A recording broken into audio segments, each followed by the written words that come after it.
ദൈവത്തിൻ്റെ അതിപരിശുദ്ധമായ നാമത്തിന് മഹത്വമുണ്ടായിരിക്കട്ടെ.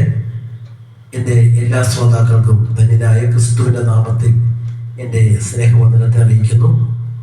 കർത്താവായ യേശു താൻ ക്രൂശ് ചുമന്നുകൊണ്ട് പോകുന്ന സമയത്ത് അനേക ആളുകൾ യേശുവിനെ അനുഗമിച്ചു.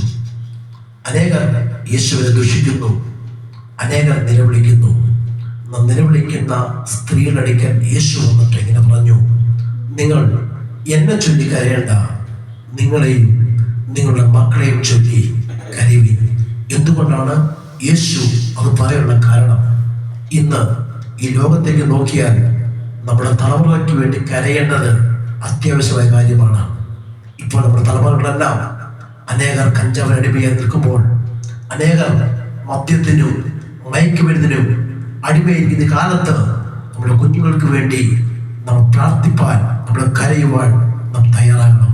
അതുകൊണ്ടാണ് യേശു പറഞ്ഞത്, നിങ്ങൾ എന്നെ ചൊല്ലി കരയണ്ട, നിങ്ങളെയും നിങ്ങളുടെ മക്കളെയും ചൊല്ലി കരയുകയും. ഇന്ന് എന്നെ കേൾക്കുന്ന വാത്സല്യ ശ്രോതാക്കളോട്, ഈ തലമുറയ്ക്ക് വേണ്ടി നമ്മൾ കരഞ്ഞേ മതിയാകൂ. നമ്മുടെ തലമുറയ്ക്ക് വേണ്ടി ഈ നാളിൽ ദിവസത്തിൽ പ്രാർത്ഥിച്ച് കരഞ്ഞാൽ നമ്മുടെ തലമുറ ഏറ്റവും അനുഗ്രഹിക്കപ്പെടും. അതുകൊണ്ട് ഇന്ന് യേശു പറഞ്ഞതുപോലെ നിന്നെയും നമ്മളെയും മാത്രമല്ല നമ്മുടെ തലമുറയ്ക്ക് വേണ്ടി കരയുവാൻ തയ്യാറാകട്ടെ. Okay, God bless U.